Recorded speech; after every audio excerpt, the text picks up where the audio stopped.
अष्टवक्र गीता का दूसरा श्लोक, प्रथम अध्याय, श्लोक 2 बहुत प्रसिद्ध है। यह श्लोक राजा जनक को आत्मज्ञान और मुक्ति का सीधा मार्ग बताता है। श्लोक: मुक्तिमिच्छसि चेत्तात विषयान विश्वत्यज, क्षमार्जव दियातोष सत्यन पीयूषवद भज।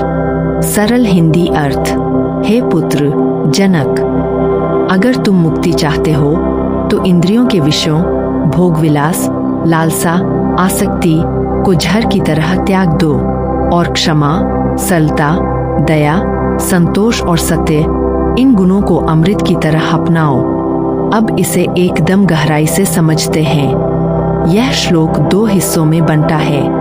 1 क्या छोड़ना है, 2 क्या अपनाना है। 1 विषयान विश्वत्यज। विषय क्या है?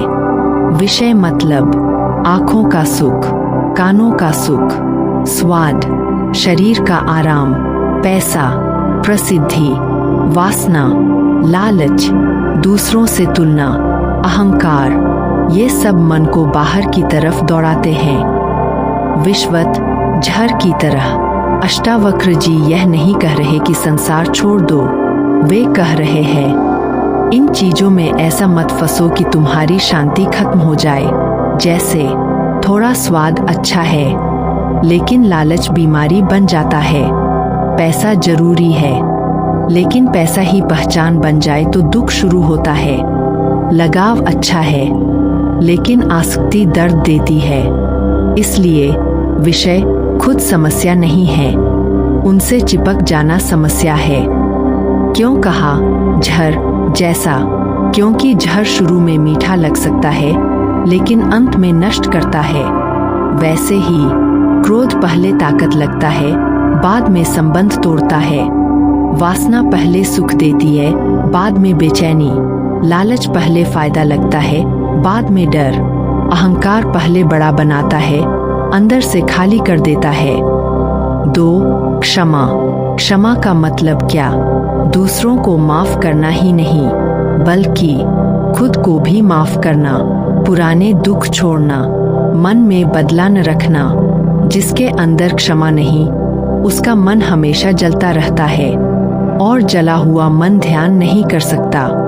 3 आर्जव, सरलता। आर्जव मतलब सीधापन, अंदर बाहर एक जैसा होना, दिखावा न करना।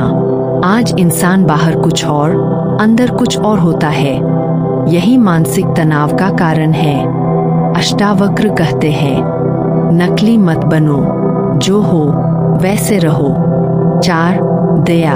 दया केवल गरीब पर तरस खाना नहीं, असल दया है किसी को चोट न पहुंचाना, समझना कि सब दुख झेल रहे हैं। कठोर न होना, जिसमें दया आती है उसका अहंकार धीरे धीरे गलने लगता है।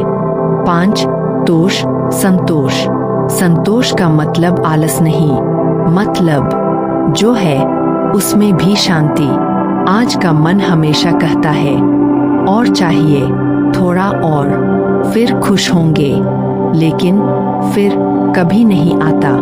संतोष मन को वर्तमान में लाता है। 6 सत्य। सत्य केवल झूठ न बोलना नहीं, सत्य मतलब खुद को सच में देखना, अपने डर पहचानना, अपनी कमजोरी मानना, नकली जीवन न जीना। आत्मज्ञान की शुरुआत सत्य से होती है। पीयूषवत भज। पीयूष अमृत। अष्टावक्र कहते हैं इन गुणों को ऐसे अपनाओ जैसे अमृत पीते हैं। क्यों? क्योंकि ये मन को शांत करते हैं और जब मन शांत होता है तब आत्मा का अनुभव होने लगता है। इस श्लोक का सबसे गहरा संदेश, यह श्लोक कहता है मुक्ति कहीं बाहर नहीं है। मुक्ति का मतलब मन की शांति, भीतर की आजादी, इच्छा और डर से ऊपर उठना। और यह तब मिलता है जब आसक्ति कम होती है, मन सरल होता है, भीतर सत्य आता है। आधुनिक जीवन में इसका प्रयोग अगर इस श्लोक को आज की भाषा में कहें, सोशल मीडिया की तुलना छोड़ो, लालच कम करो, दिखावा मत करो, मन में नफरत मत रखो, जो है उसमें शांति सीखो, सच में जियो। यही आध्यात्मिकता है। निष्कर्ष, अष्टावक्र गीता का यह श्लोक पूरी आध्यात्मिक यात्रा का सार है। छोड़ो लालच, वासना, अहंकार, आसक्ति, अपनाओ क्षमा, सरलता, दया, संतोष, सत्य। तभी मन शांत होगा और शांत मन में ही आत्मज्ञान प्रकट होता है।